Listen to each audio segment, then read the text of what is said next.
अंबर के जाने के बाद इन तीनों बहुओं को चाहिए था कि वो आसिफ के साथ साथ इस पूरे घर को संभालती, लेकिन महक ने अब नया ड्रामा शुरू कर दिया है कि इस घर में अंबर की जगह उसे मिले और घर में सारा होल्ड महक के हाथ में हो और सब पे हुक्मरानी महक कर सके जैसे अंबर करती थी। इसीलिए अब वो ईमान के पीछे हाथ धो के पड़ गई है और चाहती है कि ईमान नौकरी छोड़कर घर के कामों में उसकी हेल्प करवाए। अब देखते हैं कि ईमान इसके कहने पे नौकरी छोड़ेगी या नहीं, लेकिन जब ये बात ईमान को पता चलेगी घर में हंगामा ज़रूर होगा।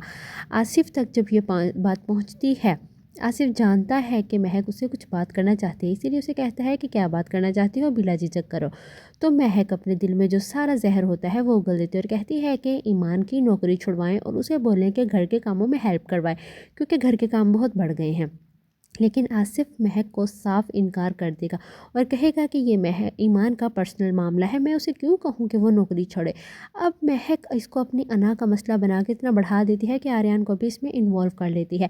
लेकिन आसिफ उसे समझाता है कि बेटा ये ईमान का पर्सनल मामला है, वो नौकरी करना चाहती है करे, अपने पैरों पर खड़ी होना चाहती है तो हो, हमें इससे लेना देना नहीं होना चाहिए। अब महक फबीहा के साथ लड़ने लग जाती है, फबीहा को काम करने का कहती है, लेकिन फबीहा कहती है जितना मैं काम कर सकती थी कर लिया, अब आप नौकरानी रखवा लें प्लीज़। महक तो चाहती है कि इस घर में सिर्फ उसका हुक्म चले, इसीलिए वो ईमान और फबीहा पे हुक्मरानी करना चाहती है। जबकि दूसरी तरफ राहिम बड़े प्यार से मुस्कान को कॉल करके कहता है डार्लिंग क्या कर रही हो, कैसी हो। तो आगे से मुस्कान की माँ फ़ोन उठा के कहेगी कि तुम्हारी डार्लिंग की माँ बोल रही हूँ। इस पर राहिम बहुत ज़्यादा शर्मिंदा होकर कॉल काट देता है और उसकी माँ उसे समझाती है बेटा परेशान ना हो, कोई गुस्से वाली बात नहीं है। अब देखते हैं कि आसिफ महक की बातों में आकर क्या ईमान को बोलेगा कि ईमान नौकरी छोड़ दे या ईमान को सपोर्ट करेगा। व्यूअर्स आपको क्या लगता है कि ईमान नौकरी छोड़ देगी?